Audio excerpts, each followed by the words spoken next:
Good morning, everyone. I'm Jess Malatoris. I'm from the Books Marketing Department at Duke University Press. Thank you so much for being here, especially the folks who are farther west of us, for whom this is quite early in the morning. This is just to let you all know that closed captioning is now available. You can access it with the little button on the bar at the bottom of your screen. Yeah, thank you so much for being here. This will be recorded and will be posted to our YouTube channel with full captions, and we will send around a link on everybody's email when it is available. Thank you so much. Okay, good morning, good afternoon, good evening to everyone joining us for this event. I'm Sarah Jane Cervenak. Thank you to Duke University Press and Jess Malatoris for organizing this event, and to Chad Royal for his technical and organizational support. As well, we thank Ken Wissaker and all of the editors at Duke University Press for their support of the series and this event. We are so happy. I actually have my tissues because I'm overwhelmed and excited and moved already to be in the presence of you all and amidst the first 5 authors to contribute writings and books to the Black Outdoors series. I remember when the series was just getting off the ground, Jay and I would talk dream about a celebration to come after those first 5 books were published. These are different times, and even as writing a book is always hard, and having a book out there in the world is hard in a different way, making paradoxically for some loneliness, all of which is now compounded by the increased unsafety of in-person get-togethers. We've long been feeling celebratory and proud and wanted to honor everyone here. So today we're going to ask each author to read a brief passage from their books or essays, and then invite them into conversation with each other. And then from there, open it up to questions from the audience joining us via Zoom. I kindly ask each author to let us know what page number we should turn to for those of us, ready? With our books handy. Yeah, okay, sorry.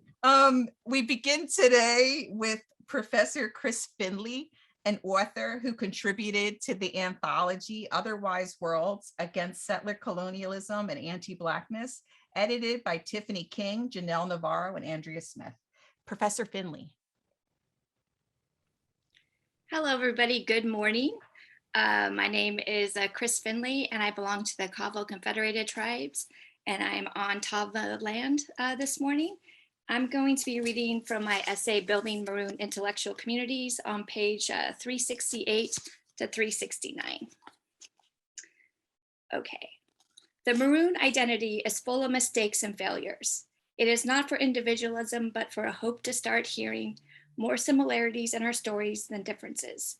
Being a Maroon is a call to the past when Black and Native people took care of each other, instead of trying to pull each other down to pull ourselves up. We have survived over 500 years of slavery and colonialism, yet many of us have moved far away from even a hope of togetherness. I'm talking about a deep way of being together, a place where we see the brokenness as a method of relatedness, instead of seeking wholeness through comparison and loss. In a Maroon community, we theorize love and failure. We try for ideals that could not exist in a, quote, free world, because freedom always comes at the price of building a wall to keep somebody out, killing for peace, and incarcerating and capturing people for profit and safety. This is the recognition that it's fucked up for you in the same way that it's fucked up for us. The Maroon community does not try to save or help one another in a colonial patriarchal way, because we have begun to recognize this modern project of identity and freedom isn't really working for many of us. Thank you.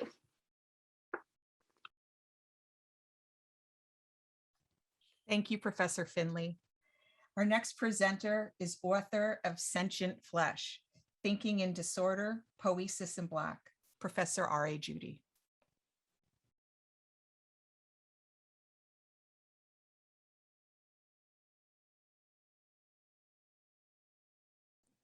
Let me unmute myself. Thank you again, Jay and Sarah, for launching this series, which has given us such extraordinary work.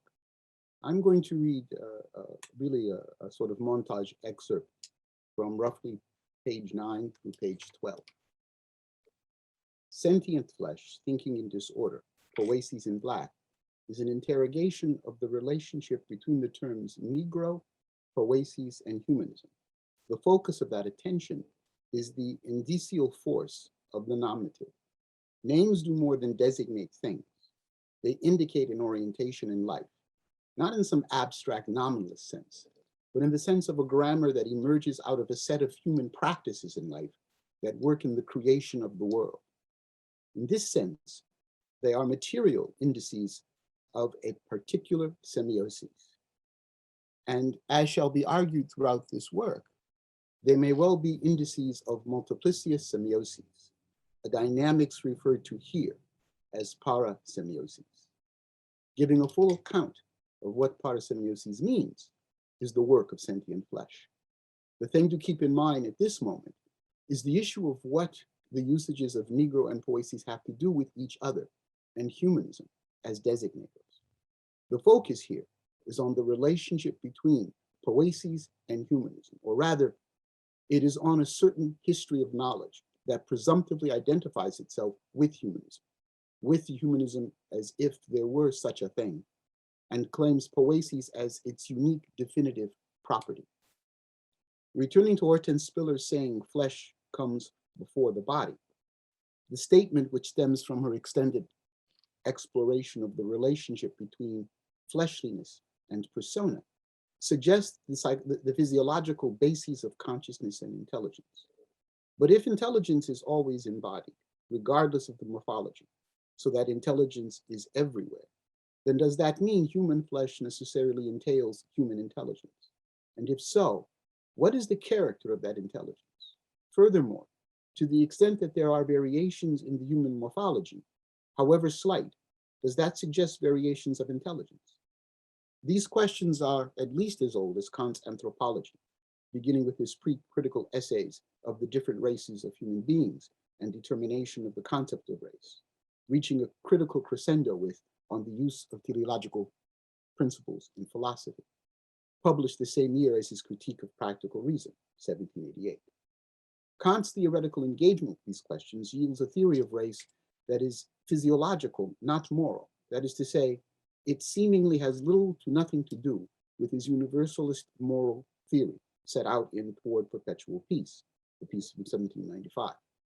His postulating a natural hierarchy of cognitive capacities with darker races, particularly the Negro and Amerindian at the bottom, and so most cognitively deficient, while also postulating that the realization of universal morality is grounded in the sovereignty of reason, yields an antinomy. It is an antinomy precisely because both Kant's theory of race and his theory of universal morals are grounded in reason. Yet how can those who are existentially deficient in reason have access to the universal morals based on reason? Kant's answer, expressed in On the Use of Teleological Principles in Philosophy, is that those races with deficient capacity of reason, particularly the Negro, fit within the imagined cosmopolitan order as a permanent labor force directed by Europeans. Regarding Spiller's meditations on human flesh in light of Kant, the crucial question becomes, is human flesh sentient flesh? And if it is, what makes it human? This is the keynote question of Sentient Flesh, Thinking in Disorder in Black. Thank you.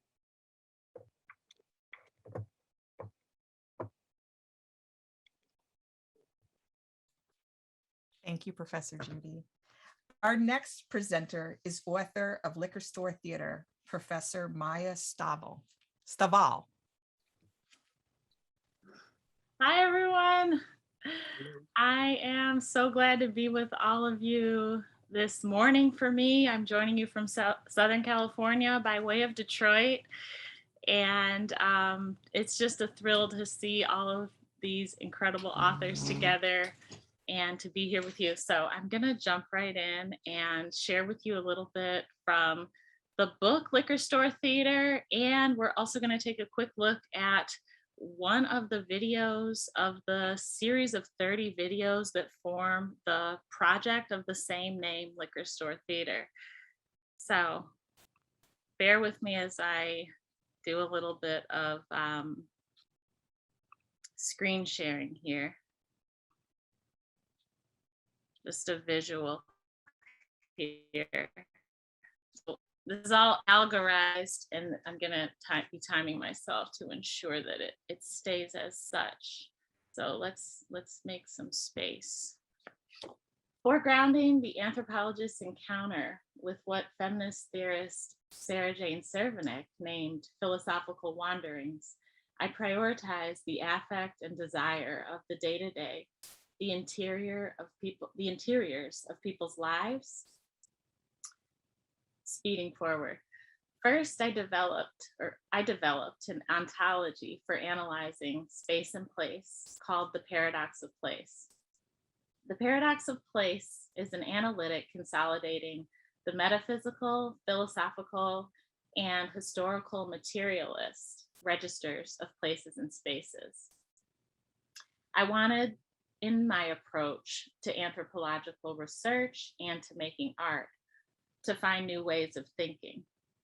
In other words, I wanted to touch and meditate on the contemporary, even shift it, while I documented and analyzed the subtlety, complexity, and intricacies of human existence.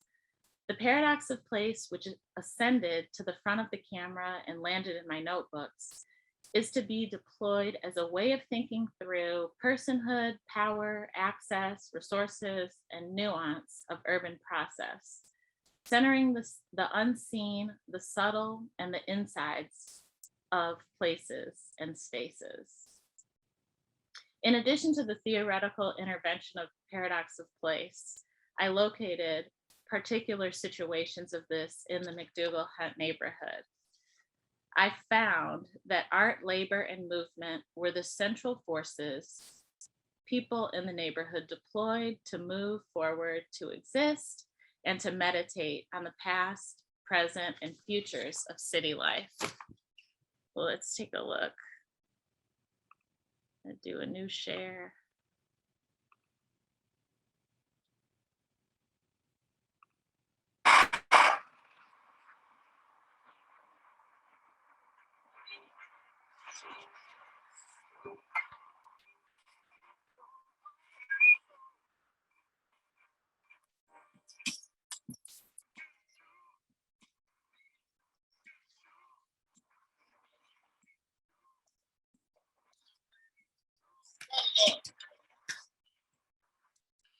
Tell me about Detroit. Well, Detroit is a marvelous place. Since I've been here for 35 years, it's been extremely positive, and the criminal element has disappeared. So it's very distinguished. Detroit is a very distinguished place to bring up children and to learn a trade. Good. Yeah, so can you tell me about Detroit? Detroit is awesome. My people grew up from here.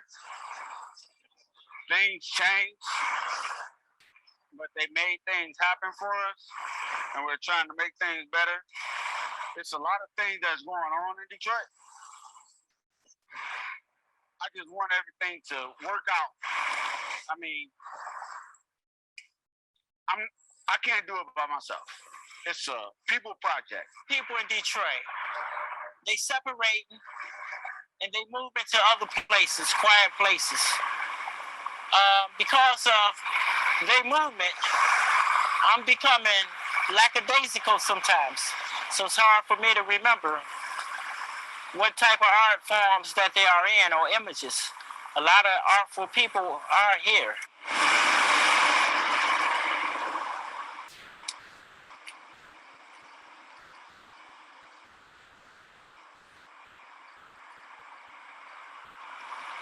By the majesty of disappearance, they still here, but They want quiet and peace. And I look for their art forms, but I can't find them right now. I'm pressed to find them.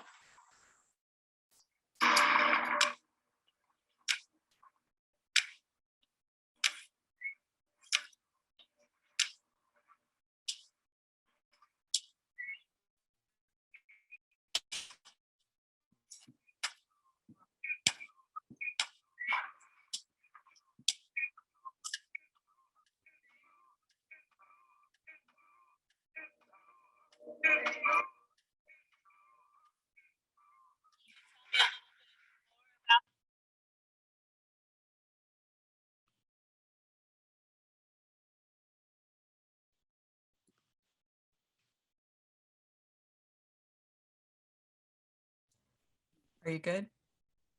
Oh, thank you. That's my Thank you. time. That's my time. We could get into an LST vortex, but we've got to.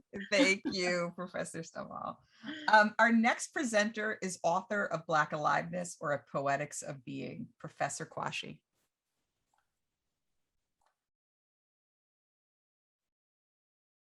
Thank you so much, Sarah and Jay. I'm gonna take lead from Maya and screen share. I just want to say 4 quick things before reading a little bit of the passage that's on the screen. One is that in the project, I wanted to think and talk about aliveness, not life.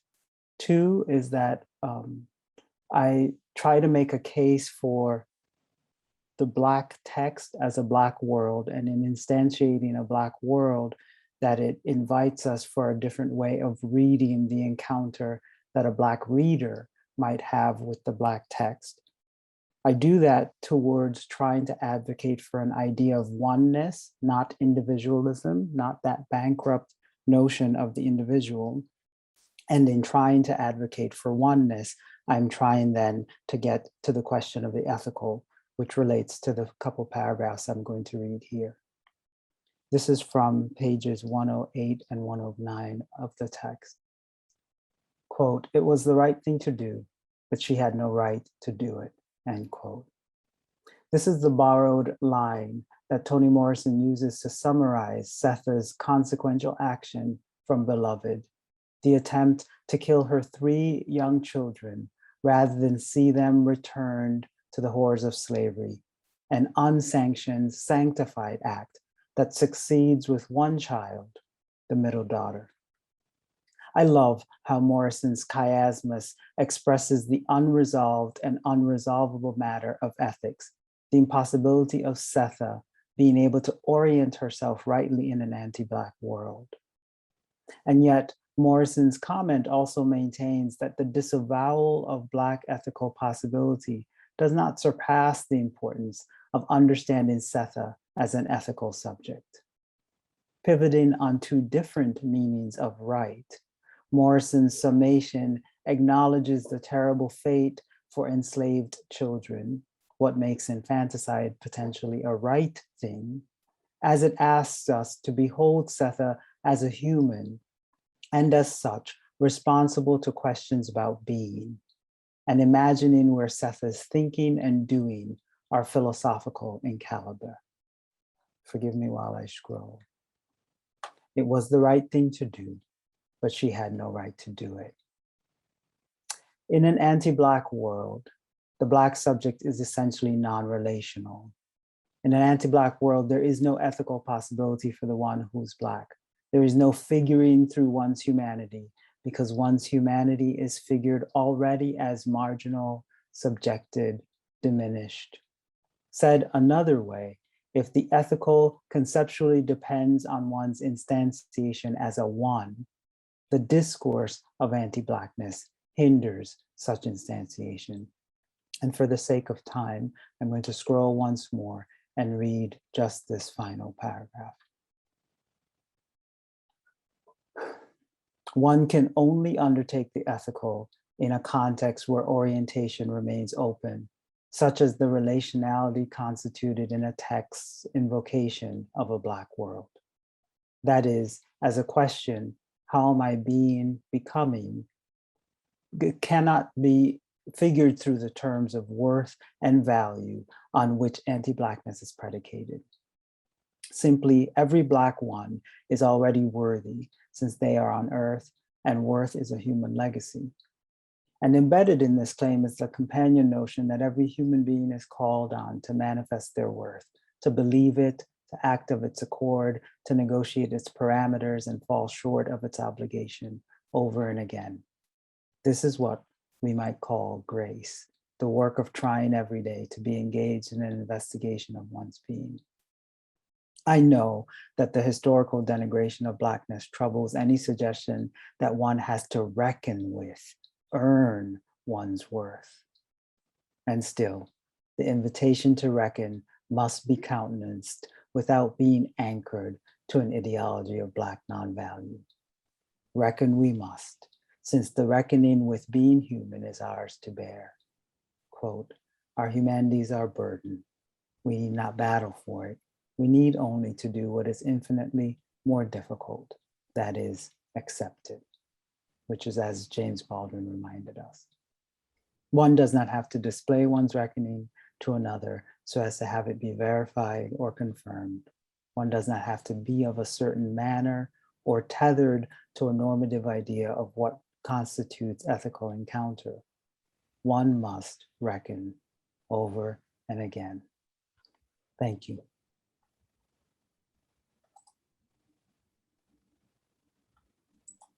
Thank you, Professor Quashie. Our final presenter is author of How to Go Mad Without Losing Your Mind, Madness and Black Radical Creativity, Professor Bruce. Thank you, Sarah. Good morning, friends. I am so grateful to be in conversation and in community with you all. I'm reading passages that appear on pages 9 through 11 of How to Go Mad. And here I go.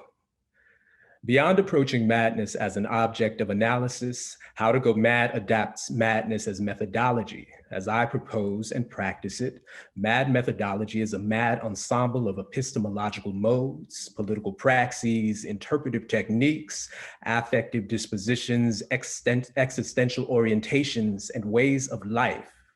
Mad methodology seeks, follows, and rides the unruly movements of madness. It reads and hears idioms of madness, those purported rants, raves, rambles, outbursts, mumbles, stammers, slurs, gibberish sounds, and unseemly silences that defy the grammars of reason.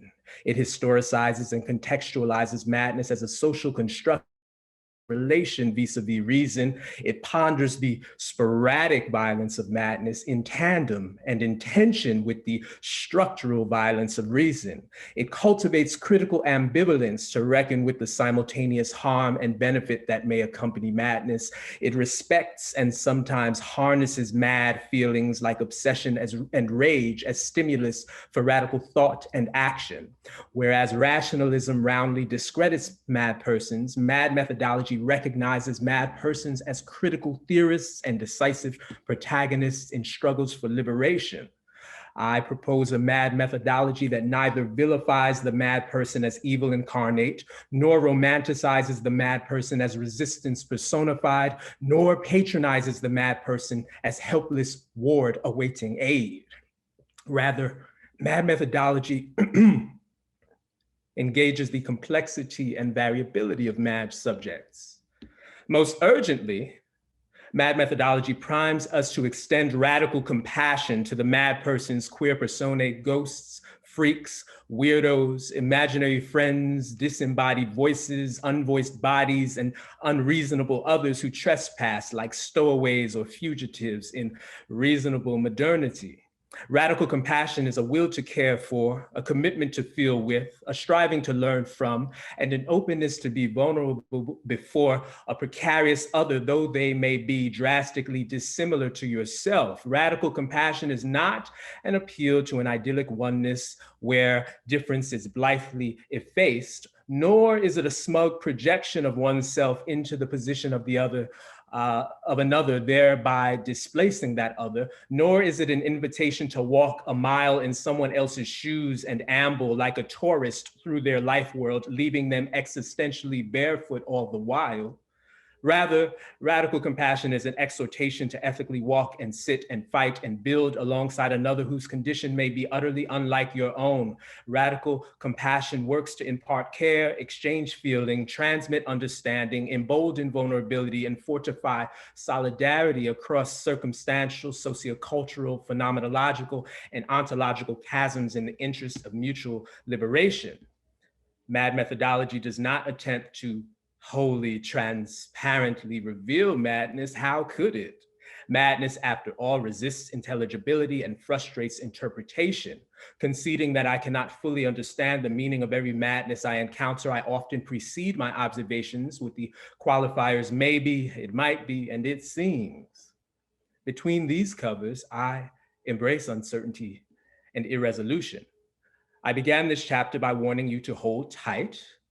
MAD methodology also sometimes entails letting go, relinquishing the imperative to know, to take, to capture, to master, to lay bare all the world with its countless terrors and wonders. Sometimes we must hold tight to steady ourselves amid the violent tumult of this world, and sometimes we must let go to unmoor ourselves from the stifling order imposed on this world. I am describing a deft dance between release and hold and release. In short, MAD methodology is how to go mad without losing your mind. At length, this book will show you. Thank you.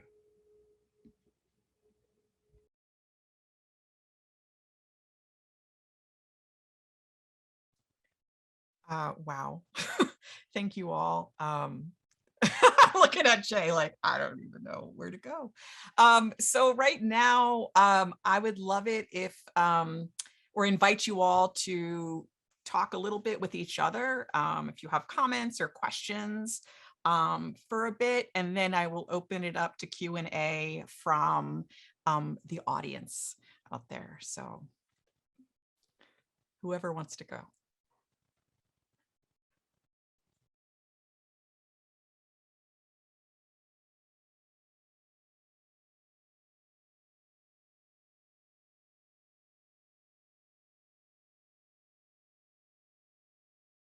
Yes, we're all a bit mindful of time, but I'll just jump in.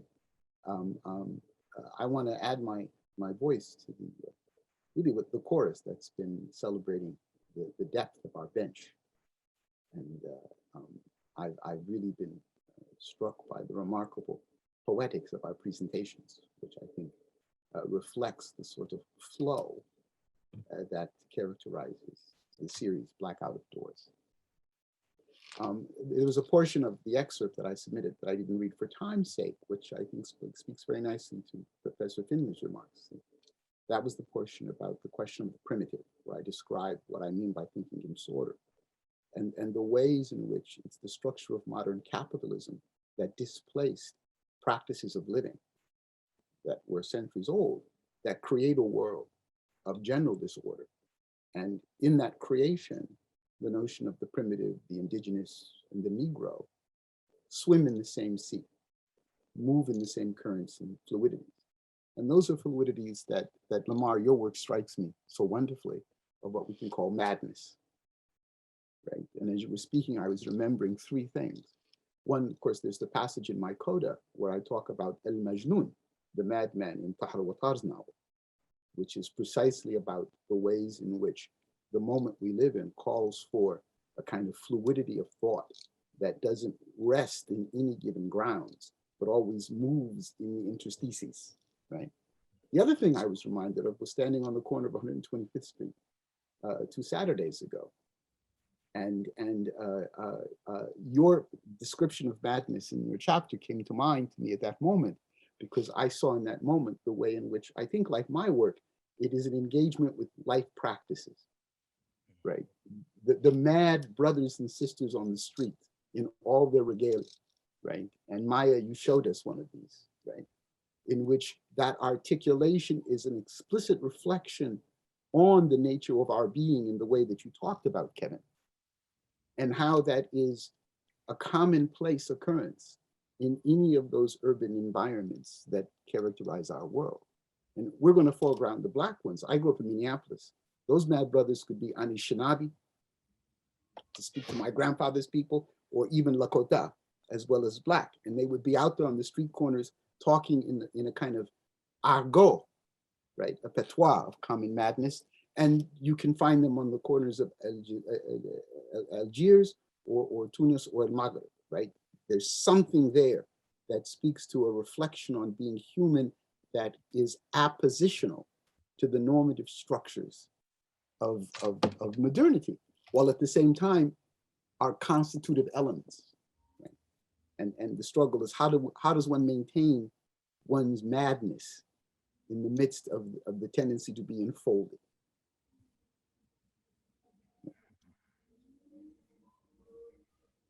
I can jump in following your comments, R.A. Judy. I appreciate what you shared, and in particular, also I noticed across all of the panelists' readings and in all of your books, there's this tension and this sort of contradictory relation, right, across the play of what I will describe as the formation of the idea of the human, or the formation of the idea of the formation of the human. And this, this formation of the idea of the human involves the play of structure, of reason, of reckoning, of techniques, of method. And this is really interesting to see, as the different texts surged forward, there's this this real contradiction and tension. So in the space of what is an unreasonable, unjust, white supremacist and genocidal world, right, how these different forces all land, in terms of cognition, in terms of lived experience, right, and in fields, and how are these fields staffed, right? Whether we're talking academic disciplines or fields of existence in the world. So I think those contradictions are really important, and they point us to the formation of the idea of blank, right? So it's like the formation of the idea of reason, the formation of the idea of cognition, the formation of the idea of a method. And I think in this series, we're teasing apart some of those fundamental scaffolds that bound and limit our ability to analyze the world around us, that's fundamentally fraught and on a collision course if we don't make some adjustments to the situation. So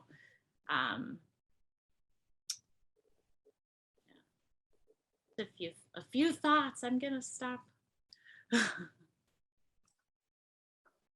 I want to just acknowledge what Professor Judy did in that opening salvo, which was this really masterful, and I'm determined to reclaim that word, this really masterful synthesis, a generous synthesis of all of our offerings. And so first, Professor Judy, I appreciate that. I want to give back to you the way that your own thinking through, especially thinking with, especially Hortense Spillers's, the pressure that Spillers puts on flesh and the offering Spillers gives us, and your sense of flesh as a site through which we could do some thinking about human presence, human intelligence, and the human's relationship to liberty.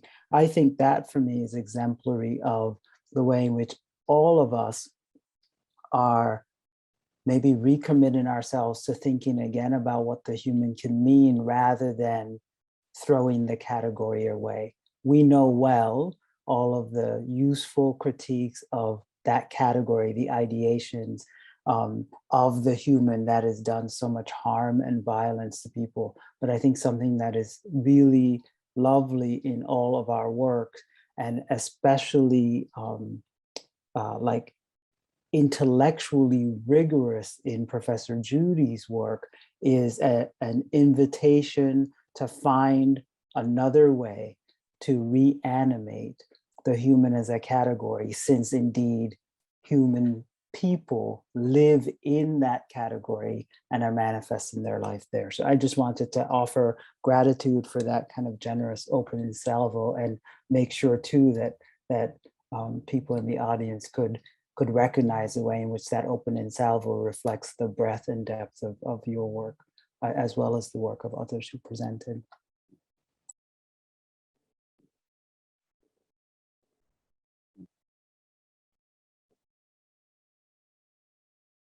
Well, I'll just say quickly, thank you for that. I'll add that, and I read all of your works, and I've been struck by three things that I think are very important. First, that the teasing that Professor Stovall was talking about is always an engagement with practices of living that we encounter in the world, right, that are beyond the institutionalized and privileged structure. Hence my remark about how Professor Bruce's theory of madness is coming out of living among mad people, right? That this is, and even in my work, what I'm trying to do is attend to and think with thinking that's out there, that's been out there historically. And all of our work does this. And the video that Professor Stovall shared with us was, I think, a profound instantiation of that. Right? We got to think with those people if we take seriously what they're saying and doing. The other thing I think that we're all doing in that respect is returning to an important question that has gotten lost in the past 30 years for all kinds of political reasons. And that is, what is the function of the intellectual as a vector of social transformation? What are we doing? For what purposes? At what stake? Right? Which is to think with and beyond the professional structures that have come to dominate intellectual work and put it into the ghetto of the academy. And then the third thing is, all of your work is so amazingly poetic, right? And as theoretical work, all of it, even Professor Stovall's, which apparently would belong in the category of soft science or sociology, but in the orchestration, the curation of the imagery, and in the engagement with the conversations, there's a pronounced poetry. And the poetry, as Professor Finley's book shows, is coming from what one could call, I'll use that word again, knowing that it's in quotes, the people. That we're in conversation with each other, but we're also in conversation with a multiplicity of very dynamic communities that are always unfolding, and never mind. And it's a conversation that's not at all memorializing. My work is definitely not sociology. I have to, oh goodness, you just, I was like, oh my God, no. No, I meant no offense. Definitely conceptual art. Conceptual art is where I'm at, and decolonial anthropology, if you had to pick some fields. But yeah, I appreciate what your analysis is coming towards in that. Yeah, that's really important. Yeah, I didn't mean that as a dismissal, but rather to praise the ways in which your conceptualizations, your conceptual art, is its modality engages the concrete material expressions. Yes, absolutely. And I mean, ultimately, academic fields and disciplines are structures intended to bifurcate thinking, thereby foreclosing analysis. So all of those labels are essentially useless and just signposts or markers to be pushed through, in my view. But yeah, the man who, well, the first man who spoke from Liquor Store Theater, Volume 4, Number 7,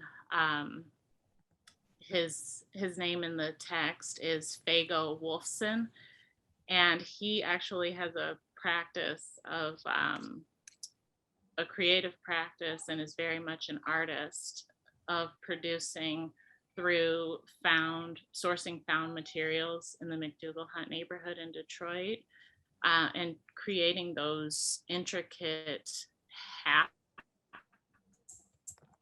that he was wearing in the video. And so this is an artistic practice of over 2 decades that Wolfson embarked upon, and continues today as a praxis of documentation and, sort of, I don't know, technical analysis of the surroundings.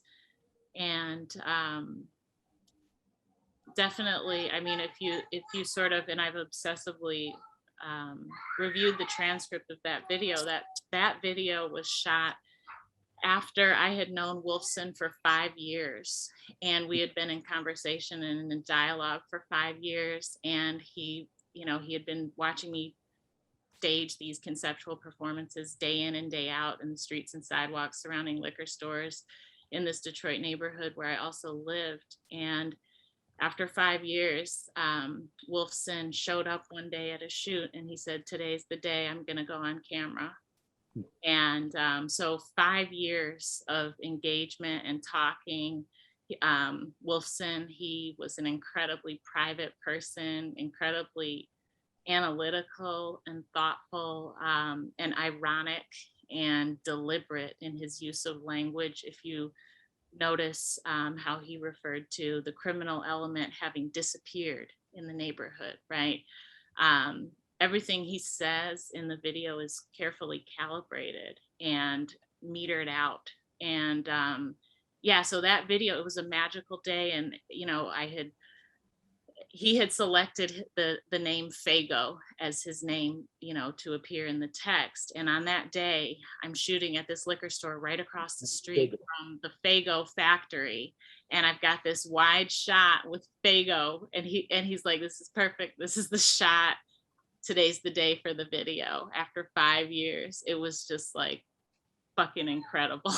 So yeah, so when you read the book, you get to know people who I engaged with and who I was in conversation with for years. And in the videos, you just see a glimpse. And these videos have exhibited all over the world in museums and are in permanent museum collections. And my work is very much read as this kind of, conceptual art. And so it's a relief to be able to share this, like, that was after 5 years of conversation and dialogue. And Wolfson's like, "Today's the day." So. And I'd like to just say briefly, Yeah. before we open up to Q&A, I'm struck by how our work collectively invites readers and interlocutors to step outside, so to speak, into a Black outdoors, outside the ominous edifices and the massive complexes and the sprawling compounds of anti-Black modernity, right? To step outside of anti-Black structures of reason or humanism or sociality or civility or liberty, anti-Black structures of death. I don't know, it's not an easy task to exit those structures. They are so very sprawling, but I'm encouraged, I'm enlivened by the sort of, at the very least, the dream, if not the plot, to seek exit. I often say, when it comes to the sort of the table of enlightenment reason, so to speak, that I don't want to find a seat at the table or even rearrange the chairs, right? I want to flip the goddamn table and carry my meal outside, cookout style. And my hope is that the Black Outdoors series and a broader Black Outdoors way of life that I try to adapt is an invitation to I get tired of the people talking about invitations to the cookout. I'm talking about it's an invitation to a critical sociality and world-making possibility and love-making occasion that is the cookout. So thank y'all. I'm grateful. Flip the goddamn table and carry your meals outside.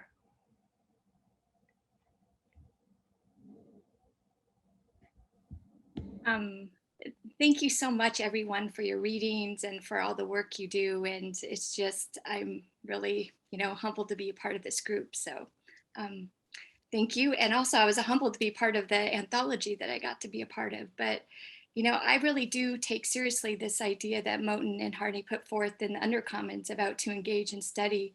And I think one of the most important parts of that is the sociality, and one of my elders always says, I'm better here with you than I am on my own. So I definitely feel that. And yeah, so thank you so much. And I can't wait to read your books, and I want you to sign them. So hopefully we actually get to meet in person one day. So thank you. Thank you so much, Chris. Likewise, that's a shared feeling.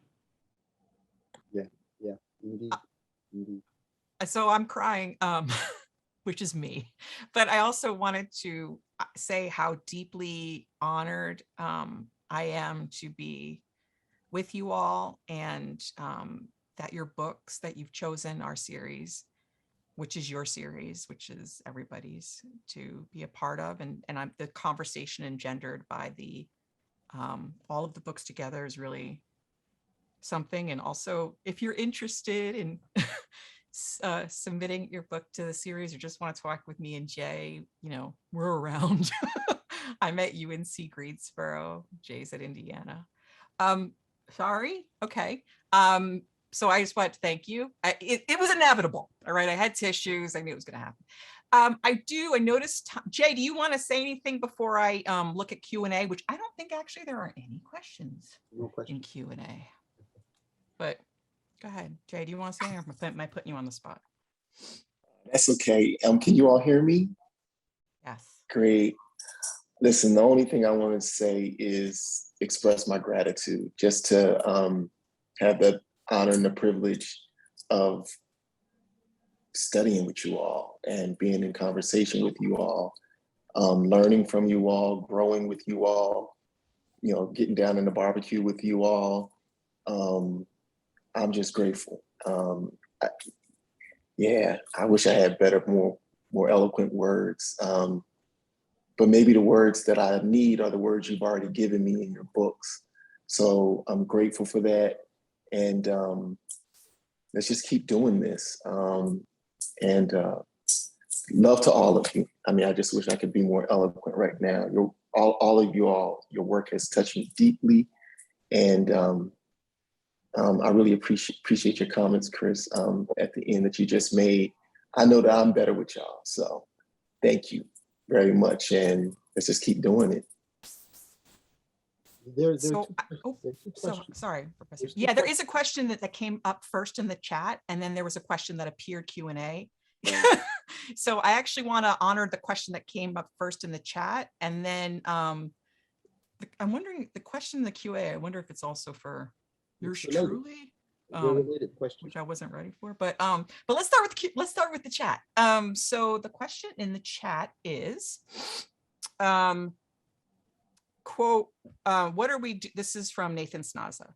What are we doing makes me wonder about the word study in the series title. Obviously, Moten and Harney are a touchstone, but how does that word help you articulate this return to a question of the worlding intellectual? I think in large measure, Chris's remarks address that quite eloquently. Right? I would only want to conjoin them with Lamar's remarks about sociality, right? And Maya's about the critical aspect of the work. That what we're doing as intellectuals is engaging in critical poetic sociality. And we all have talked about the honor of being in each other's company. I like Chris's framing of it. you know, on two registers. We're better in each other's company, which is an expression of the dynamic of poetic sociality. And that we're doing so always with elders, which speaks to an ongoing continuity, whether or not we upset the table of the Enlightenment, right? That cookout, to go to the question and answer question, right? That cookout has always been going on in spite of that table, right? And it's a cookout that's not merely been using the scraps from the table. Right? It's not been about using, you know, the oxtail or the neck bone or the chitlin, but it's been about being able to engage in the availability of the environment that we're in. Right? And in a sense, then, if you think of the cookout that way, there's a deep, long history that emerges with modernity, in spite of modernity. And it's one that still goes on, right? Going beyond the strictures of Black death or anti-Blackness, there's been a way of existing and gathering that has defined, or at least engaged, go back to Kevin's remarks, the pondering and reflection upon our being in the world, our ways of human being, in spite of the anti-Blackness, not indeed circumscribed by it. And if I were to use Blackness as a particular kind of metaphor, then I would talk about Black gathering in those terms, which is very capacious. Right? Those ongoing practices of human being in spite of capitalist imperial modernity that have not yet been exhausted by the collision course of that modernity. And I would, in responding to the question about study, I want to keep us at the cookout. And again, I get frustrated. For me, the cookout is sacred, and it gets really frustrating with the constant, oh, this or that white person is invited to the cookout. That whole discourse wears me out because it distracts attention from the sort of sanctity of the space. As I understand it, the cookout, it's a sacred space. It's a space, it's a social space, it's a world-making space. It's also a pedagogical space, right? So when I'm hailing you into the cookout, I'm hailing you into a space of study.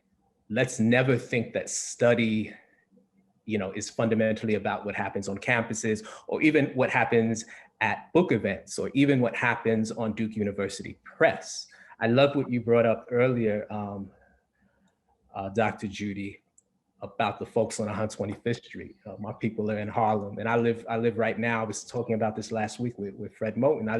I overlook Georgia Avenue, right outside of DC in downtown Silver Spring, and I want to be in community and in mutual reciprocal study with the so-called bag lady who marches, who struts down Georgia Avenue, who is marked as mad.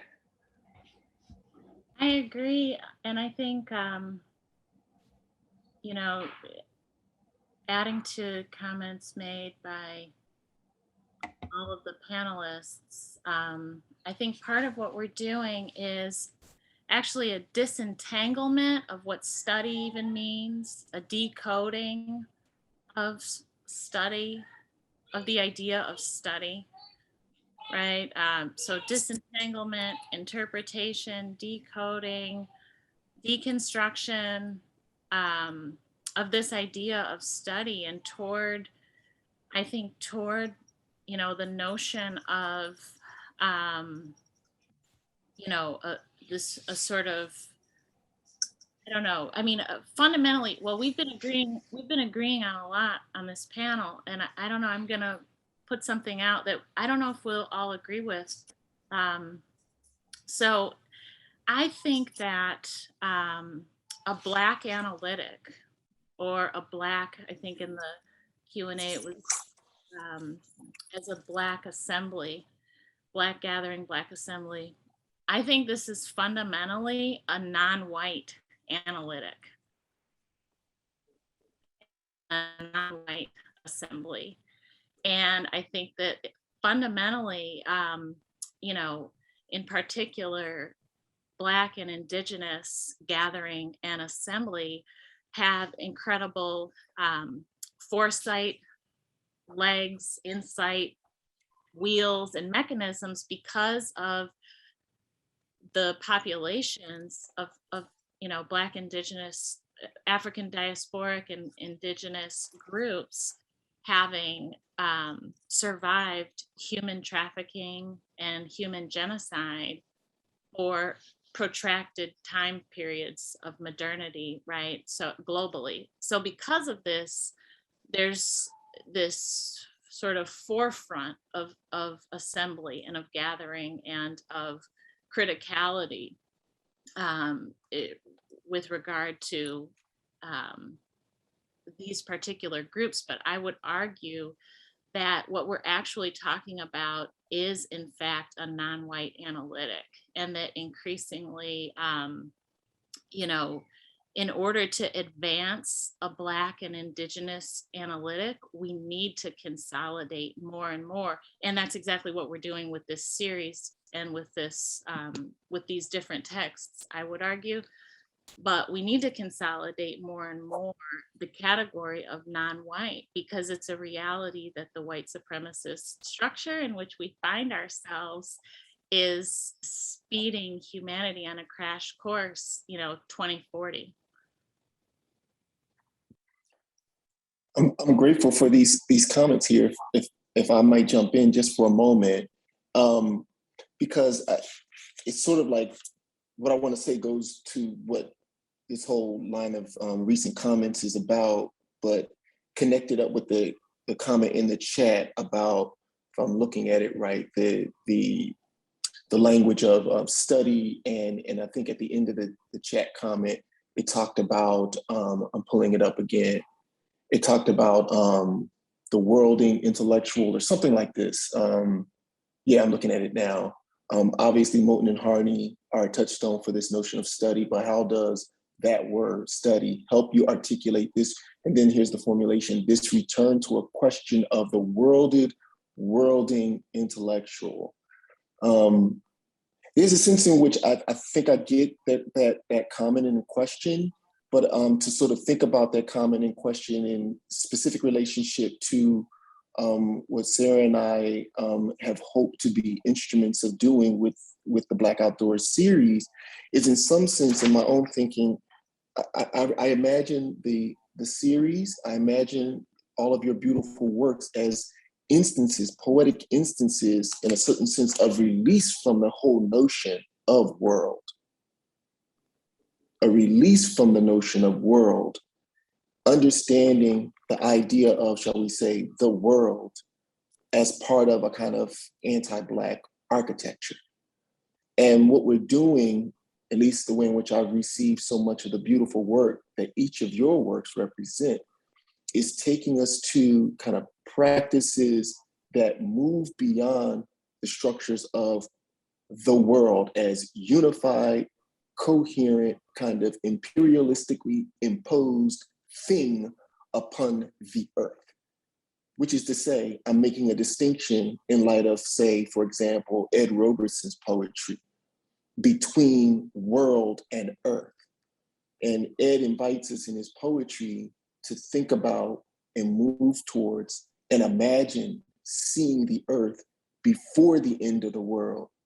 The poetics of the innovation of the poetics of study is precisely that work of imagining, seeing, reckoning with our already connectedness with the earth in the face of an imperialist, anti-Black imposition of the world as a category of extraction, right? I'm thinking of Gomez Barris's work, world as a figuration of an extractive zone, an imagination of matter placed upon the earth. How do we sort of think differently from that? How do we, and here I'm thinking with Professor Bruce, how do we imagine and think outside of that? What are the practices that are already afoot doing it? And therefore we're meditating with those practices that are afoot. how is the cookout, in some sense, a practice beyond the unitary concept of world and taking us back to and pointing us back to earth? Something along these lines is what I take so much of this work to be about, and that's the iteration of study. It instantiates a different mode of gathering. In my own thinking, I've tried to, in some ways, release the idea of church from ecclesiastical overdetermination and reclaim this as an idea of the gathering of those who are convened and gathered in their outness from the violent, fucked up concept of world, right? And in that sense, in a Rastafarian type of way, I'm interested in churchical sociality, where churchicality is a kind of, it echoes the notion of assembly as in church, but without the kind of ecclesiastical sovereigntist imperatives, right? And that gets us also to, shall we say, for lack of a better word, the para-religiosity, the sacrality of precisely Black outdoors as a poetic innovation around study. Something along these lines is what I find and I think I hear in all of these beautiful and multitudinous inflections in the work that you're doing. I take it that that's what Professor Quashie is, at least as I read the beautiful work, it's getting after when you invoke notions such as grace, notions such as prayer. You're pointing us towards these other modalities of relationality that exceed the notion of world as such. So in a certain sense, Blackness is worldlessness, it's Vestlos, but we're not melancholic with respect to this. We actually are trying to live into it and think it. Yeah, it may be, aren't you, Cameron, getting at the distinction between the world, not world, Yes, that's it. And earth, yeah. Transcendence, and you're trying to talk about a way of being and thinking that isn't. Yeah. Well, if it's a transcendence, it's a transcendence precisely by way of our fallenness with the earth. It's not a transcendence that's trying to lift us off, or at least I don't imagine it in the ways of kind of lifting us off from the earth, but actually it's our earth gathering. And it wouldn't be fallenness, but it would actually be a continuing of thinking in the world, with the world, as materiality. We've not fallen somewhere to the earth. We are of the earth. We're of the earth. Yeah, and so that speaks to, I think, what Maya was saying about studying and consolidation, right? I mean, there's a way of, when Lamar talks about study, I'm hearing, and I know I'm hearing rightly, right? Old Mr. Harvey in the barbershop sitting me down when I was 12 and saying, now I'm going to study the Negro League with you, right? Or saying, you see them fools out there on the corner acting nonsense, I'm not even going to study that, right? These are profound practices of the sort that Maya is referring to as non-white, that are profoundly earthly, if I understand what you mean, and that they're not transcendent, right? Right. In a certain sense, all I'm doing is, well, I have longer arguments about this that I can't get into now, but part of what I'm doing is trying to think about the ways in which the innovations in the poetics of study is, in a certain sense, also a pushing back against and a kind of thinking beyond the kind of violent religious architectures of the world that have been imposed, shall we say, on the earth. And that in all of you all's works, at least as I read them, I sort of see these beautiful and creative engagements that are pushing it back against the kind of specifically kind of theological dynamics that we are dealing with that animate anti-Blackness. And so when I say fallenness to the earth, in a certain sense, I'm kind of poking my finger in the eye in the ways in which Blackness gets read as sinful and fallenness within a certain kind of imperialist Christian logics that gets imposed upon the earth. I'm poking my finger at that and saying, actually, what you read as fallenness within that kind of violent semiotics, how about we actually dwell with that, precisely that for a second? Can I just interject really quickly? Because I'm noticing time and I'm sorry, I just want to be mindful of folks that energy and needing to leave. So there's great conversations happening, and there's also two beautiful, brilliant questions in the chat, or my apologies, in the Q&A. So actually, let me pose a question to, I guess, the folks who are here, right, with us all. You know, and obviously if you need to go, you need to go, but how many of us here are able to stay a bit more? Maybe we can raise our hands. Sorry. If you need to leave, I completely understand. I actually had to make sure my son wasn't coming home because he's under the weather, but he's okay.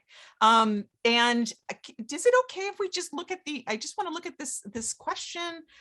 There's two questions by Rob Bacchus, which is beautiful, and I hope we got to that a bit. And if not, I'm happy to. I don't know if it was also to me. If it's not, it's fine. But you can email me too, and I'm happy to weigh in. But then there's this really brilliant, beautiful question by Brianna Simmons that I was wondering, how about this? Can we sit with this question for a little bit? It's amazing. And then afterwards, you know, see you later. And if you're interested, I mean, Jay and I, like, if you just want to hear more information, if you want to just chat, you know, I mean, I'm around. You know, Jay's around, like, you know, just email us. It's, you know, whatever. Okay, so Brianna Simmons, should I read it aloud? Can people who are, I'm not sure, can people who are joining us via Zoom see it? Or should I read it aloud? Yeah, please read it. Okay. Thank you all so much for your contributions. I am so eager to share these moments with you all. My question is about methodology. I am working on what for now I am calling awakeography, informed by Christina Sharp, as a critical spatial study which centers blackness, black, and blackness, and guided by registers of madness. I'm trying to demonstrate that ethnography is a colonial mode of knowledge production which struggles and perhaps cannot ethically engage center anti-blackness. I am wondering, this is lovely, how aliveness is critical for beholding registers of madness as an agile and sensual way of new relationality. It's a question, that's a poem. Oh, sorry, I'll save the commentary. I am open to, but not entirely interested in saving the human, capital H. What might the hapticality of this trialectic, as Dr. Jurelle Bruce has described, be, sound like, feel like, taken together, what ecology is becoming as it is being? There are many amazing questions and comments here. So I would say whoever wants to weigh in and where, I hope that's helpful, Brianna. I could start very, very quickly with a small piece of it, because I think maybe more of it relates to Professor Bruce. Maybe in thinking about the question of scale that has come up both in Professor Carter's comment and Professor Stovall's comment, both here and in the chat, is another way I think about scale in my work. And I'm insistent on this because I think so often those of us who have been harmed by the destructiveness of modernity are asked to carry the burden of thinking scale globally, which I think overrides the beauty and the possibility of thinking scale of the one. And I hope people hear when I say the one, I don't mean the category of the individual, where the individual gains differentiation vis-a-vis their distinction from another. I mean oneness in the way in which people in spiritual discourse and philosophical discourse think of it. And I try to articulate and talk about that. So why am I saying this? Because I think the scale of the small encounter of one with a sentence, or one person experiencing the sun, or one person making bread, that scale of attentiveness to that, one person walking down the street, I think there's also some intelligence in that as a practice.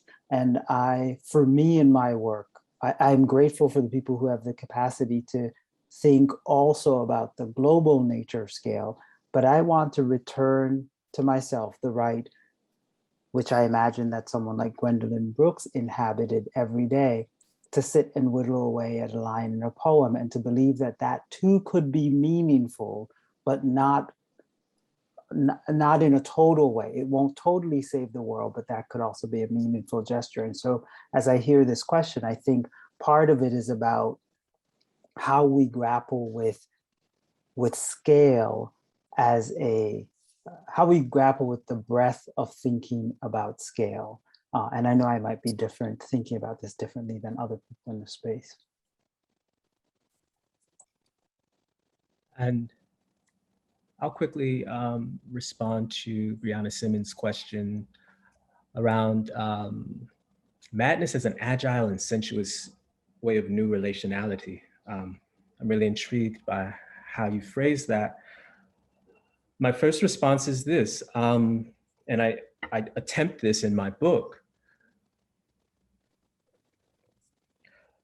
First, I recognize that madness frequently evades, frustrates, refuses knowing, right? I at least cannot claim to know or understand the madness that I encounter.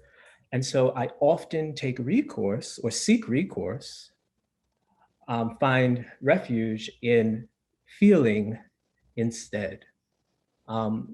So often within the sort of context of post-Enlightenment academia, the desired outcome of an encounter with an object of analysis is knowing, is understanding. Because I can't achieve that all the time, and I'm actually happy, content with that failure to know and understand, I want to give you something you can feel.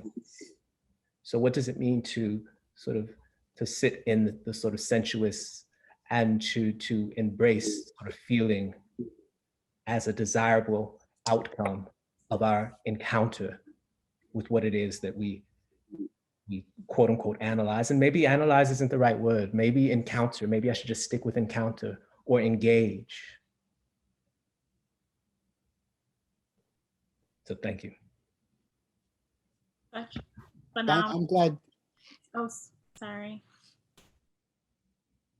Oh, I was just saying phenomenal insights from Kevin Quashie and Lamar Jurelle Bruce. I greatly appreciate everything that you each just shared.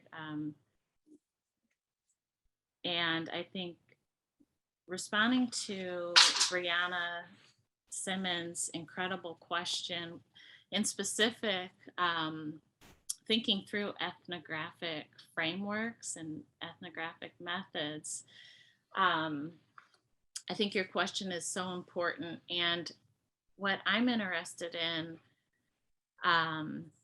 is in challenging and contesting sort of the category of what it means to do ethnography, right? What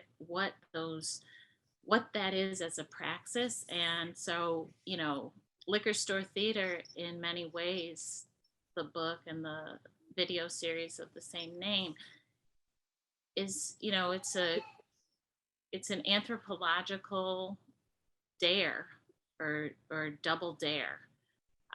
It's a conceptual art dare that presses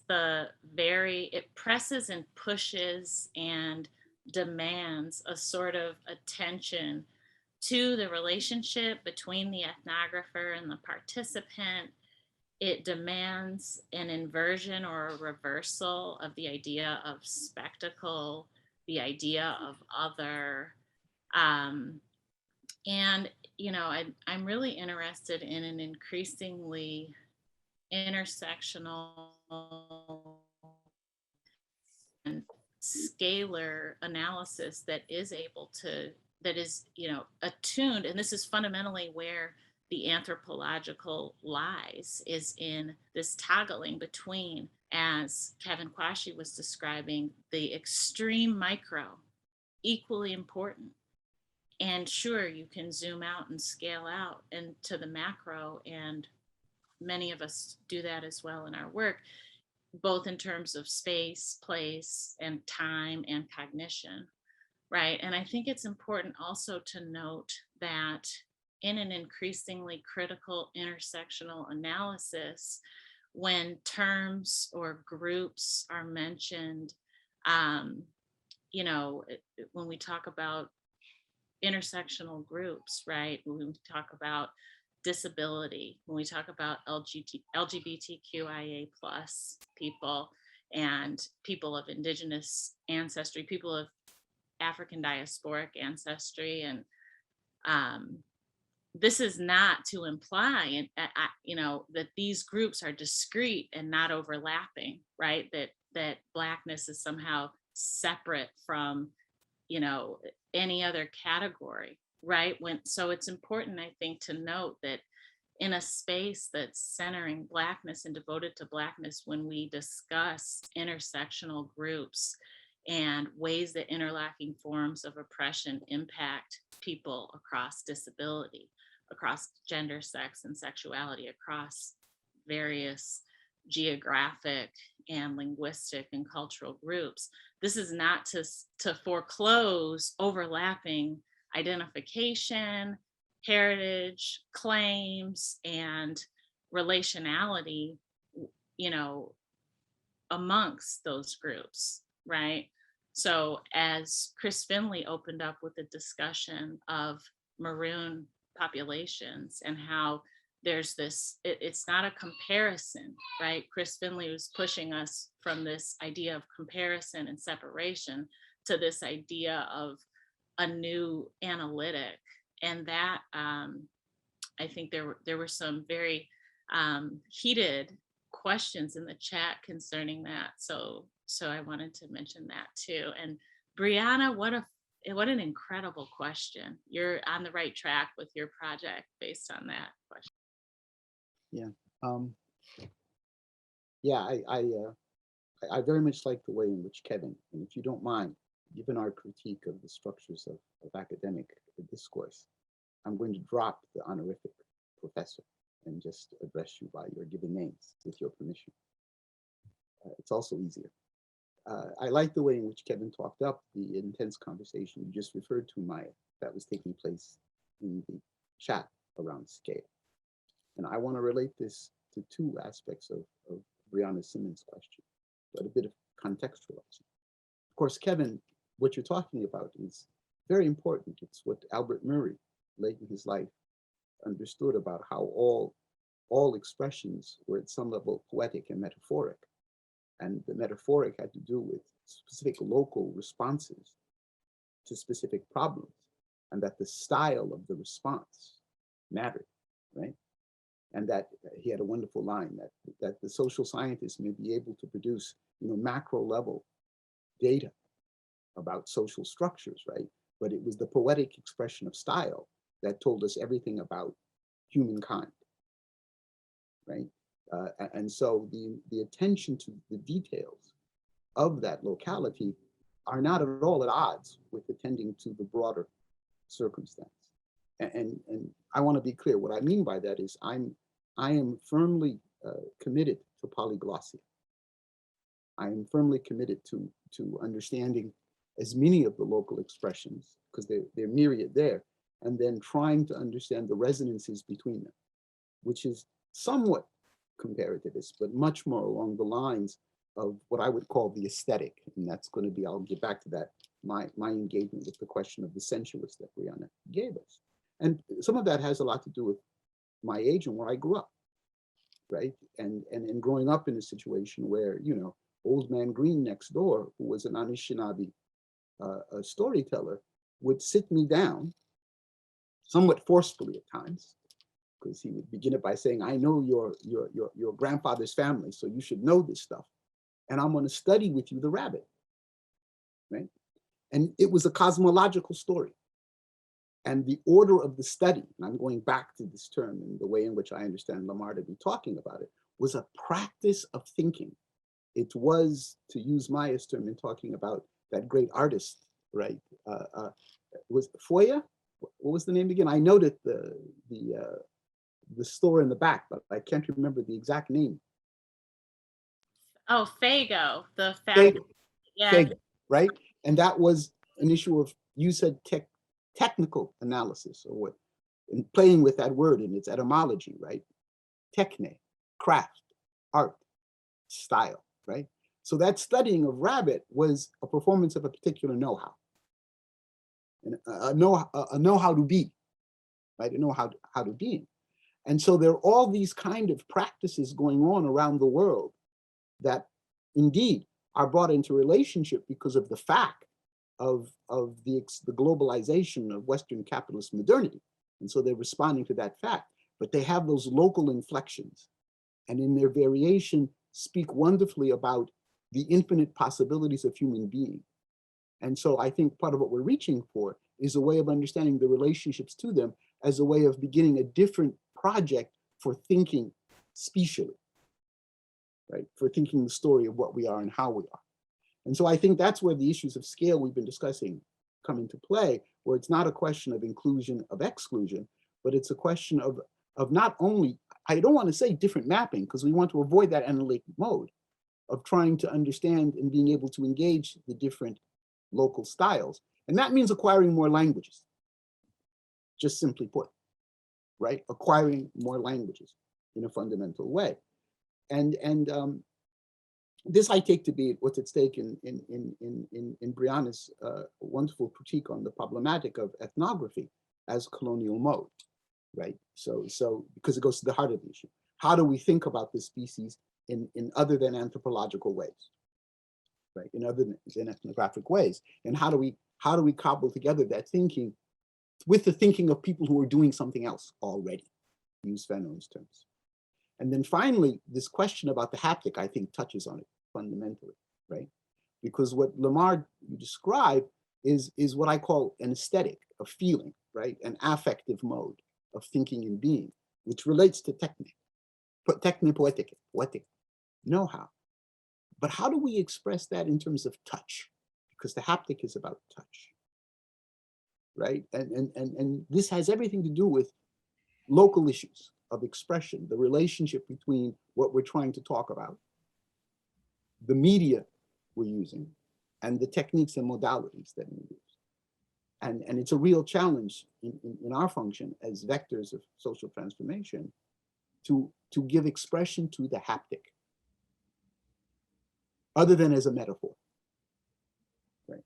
As a metaphor, we can use that. So then haptic does stand in for the sensuous, which stands in for the affective, the aesthetic, right? Which stands in for all of those things that aren't reducible to cogitation or to ratiocination, right? But if we mean haptic more, if Brianna means haptic is more than that, that becomes a real challenging question, right? And what comes with it is, should we at all be engaged in trying to take up the haptic in that sense? Because to what extent would such an engagement be an extension of the ethnographic? Right? In other words, there are some things that are best left out of certain discursive economy. Wow. Oh, Brianna. I wish we could.